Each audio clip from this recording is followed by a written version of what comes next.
Match देखें, enjoy करें, लेकिन झगड़ा ना करें। दुबई पुलिस ने स्टेडियम में आए शायकीन को अच्छे से समझा दिया। दुबई पुलिस की जानिब से शायकीन को ये बात कही गई है कि सिक्योरिटी चेकिंग के बायस अवाम को शायकीन को तकरीबन 3 घंटे पहले आना होगा। आतशगीर मादा, हथियार, कोई चाकू, कोई पेन, कोई पेंसिल या कोई सियासी बैनर या झंडे लाना जुर्म है और एडवर्टाइजरी के मुताबिक नस्ली जुमले बोलना और गाली गलोच करना, इस पर सख्त एक्शन होगा।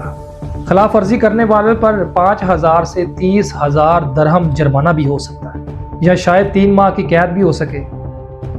मतलब आज जो वॉर होने जा रही है इंडिया और पाकिस्तान की, शायकीन को पकड़ने के लिए, थामने के लिए